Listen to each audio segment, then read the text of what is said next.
Oula, une histoire, laquelle on choisit? Remontons à Ève et Adam et à notre première rencontre qui a été surtout ma rencontre parce que j'étais plus âgée qu'elle et je l'ai vue dans son berceau d'hôpital. Et j'ai tout de suite été séduite et je me suis rendu compte du haut de mes 2 ans que je vivais un moment important. Je ne savais pas très bien quoi, mais la suite m'a confirmé que je ne me trompais pas. Oui, et sans doute qu'à ce moment-là, Juliette a dû avoir la prémonition que cette rencontre la conduirait à Audencia, Nantes. Et pour vous, Amélie, avez-vous une histoire particulière avec votre sœur J'en ai énormément. Juliette est un personnage central de ma mythologie. Bien des choses ont fait que je suis devenue écrivain, mais un des facteurs importants a certainement été d'être la sœur de Juliette. Quand nous étions petites, c'était Juliette qui écrivait. Et je trouvais ma grande sœur absolument sublime, dont toute activité exécutée par elle était forcément admirable. Et je ne suis pas sûre que j'aurais pensé à trouver l'écriture admirable si je n'avais pas vu ma grande sœur le faire. Et je suis sûre que ça a été l'un des moteurs qui m'ont amené à imaginer que ce serait formidable que je sois un jour capable d'écrire. Et donc, vous dites que votre sœur a joué donc un rôle un peu de mentor qui vous a amené vers votre passion l'écriture. Mais est-ce qu'elle n'était pas avant tout une grande sœur Quelle relation aviez-vous toutes les deux Juliette n'était pas mon mentor en ceci que jamais je n'aurais osé lui faire part de mon désir d'écrire, que j'aurais trouvé sacrilège par rapport à elle. J'aurais eu l'impression d'empiéter sur ses plates-bandes. D'ailleurs, il est assez singulier que Juliette a une première fois arrêté d'écrire quand elle avait 16 ans et j'ai commencé à écrire moi quand j'avais 17 ans. Donc non seulement j'ai attendu qu'elle cesse, mais j'ai attendu qu'elle soit sûre d'avoir arrêté. Vous voyez ?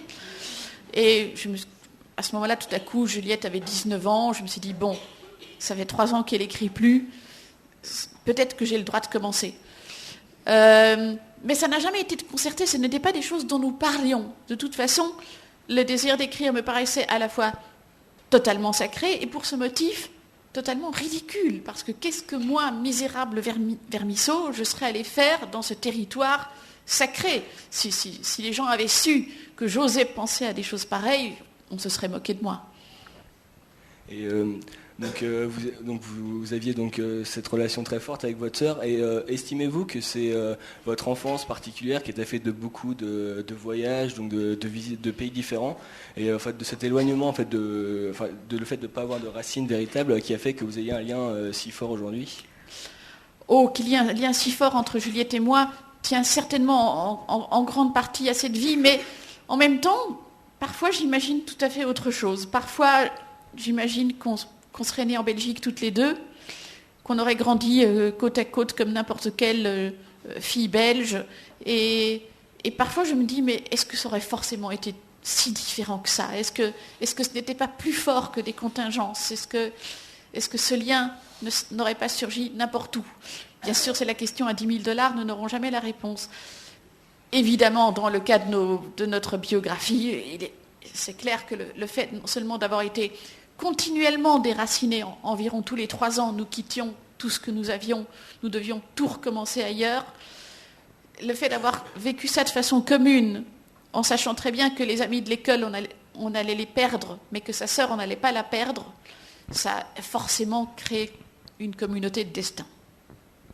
Et pour vous, Juliette, c'est la même chose, parce que vous étiez l'aînée, donc pour vous, Amélie, c'était votre petite sœur, il fallait la protéger.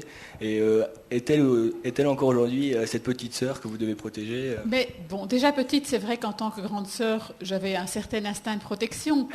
Mais il faut savoir, pour la petite histoire, que Amélie était première de classe et que moi, je faisais tout juste de quoi passer de classe. Donc déjà, même si j'étais sa sœur aînée, je l'admirais énormément parce qu'elle était extraordinaire, elle excellait dans toutes les matières, elle était plongée dans les encyclopédies et les dictionnaires dès qu'elle avait 3 ans. Moi, j'étais plutôt une petite tête en l'air. Donc, du haut de mon aînesse, malgré tout, j'avais une grande admiration pour elle. Donc, aujourd'hui, on ne peut plus dire qu'on sente qu'on ait une différence d'âge ou de hiérarchie, mais vu la carrière qu'elle a, j'ai plutôt l'impression d'être sa petite sœur, mais c'était quelque chose qui était déjà vrai, même petite. Même si dans certains domaines, je me sentais plus évoluée qu'elle. Par exemple, je faisais du cheval, elle n'en faisait pas. Vous savez, entre enfants, on a chacun la supériorité qu'on peut. Et à cette époque-là, c'était celle-là, où j'étais 2 classes au-dessus d'elle. Moi, j'ai monsieur un tel et je fais déjà cette matière-là et toi pas. Mais ça se cantonnait à ça. Mais vraiment une vraie relation de grande sœur qui était un modèle. Je n'avais pas le sentiment de l'être, même si c'est un but magnifique à atteindre. Mais mon sens des réalités me montrait que ce n'était pas tout à fait vrai. Et donc, quelle image aviez-vous alors d'Amélie, votre grande sœur ? Amélie est grande et petite sœur. Amélie était quelqu'un de terriblement philosophe, même tout petit. C'était le genre de petit gosse à sortir des maximes, mais pas possible, quoi, qu'on aurait attendu de quelqu'un de 60 ans, mais pas d'une petite fille. Par exemple, c'est une histoire que ma mère m'a racontée, parce que je n'y étais pas. Mais à son échelle, elle disait déjà de grandes vérités. Un jour, elle avait tanné ma mère pendant plusieurs heures pour avoir un bonbon. Des bonbons. Maman, je voudrais des bonbons. Et ma mère, au bout de 2 heures, en a eu assez, lui a donné un bonbon. Et Amélie, toute petite, elle avait peut-être 4 ans, elle a regardé ce bonbon, puis elle a dit « c'est mieux que rien ». Mais un autre gosse aurait hurlé « encore ». Et elle s'était fait une raison. Et quand on allait faire des courses ensemble pour dilapider... Ne le dis pas trop, parce que tout à l'heure, ils vont me donner un bonbon, je sens. Parfois, on allait dilapider notre argent de poche ensemble au village au Japon. Et je dis on allait dilapider, j'allais dilapider. Et Amélie était très raisonnable et elle me disait « Juliette, ne dépense pas tout ton argent d'un coup, regarde, moi je suis raisonnable », me disait la petite de 4 ans, pendant que les cervelets de 7 ans ou de 6 ans étaient en train de tout balancer en bonbons, en crayons, en gomme, en jouets. Donc elle avait ce petit côté sentencieux. Et là, je ne cite que 2 exemples, mais c'était toujours comme ça. Elle avait un grand sérieux et une grande pondération. Et ça, du haut de moi, de mon état de grande sœur, j'étais sciée, vraiment.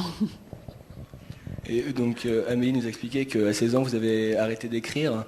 Quelle en est la raison ? J'ai commencé à cuisiner, on peut pas être à la ville et au moulin.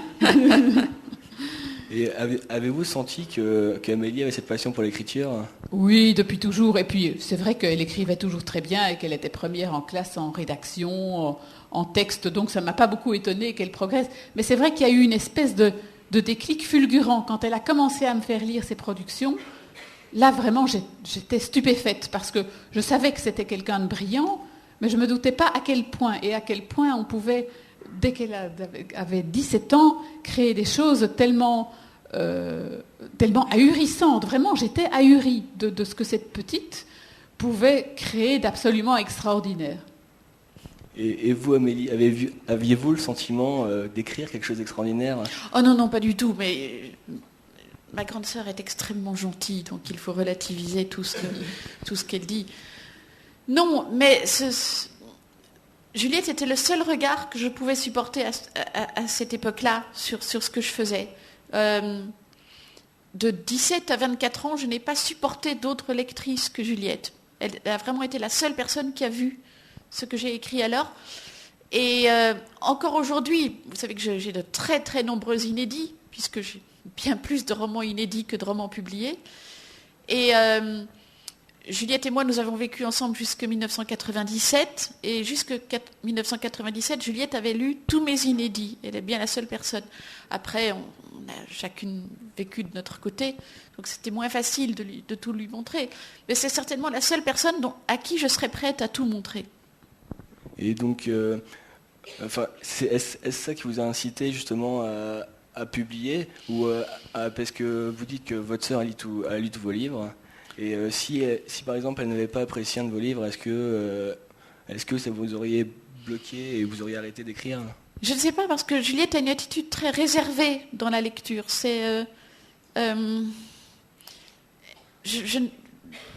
es toujours très gentil, mais tu ne clames pas tes opinions. Tu les dis toujours de façon un peu en retrait, de façon très respectueuse, de ne pas imposer son opinion, comme si Juliette était un témoin de ce que j'écrivais, mais pas le juge de ce que j'écrivais. Donc, il y avait certainement un côté apaisant dans cette attitude, mais en même temps,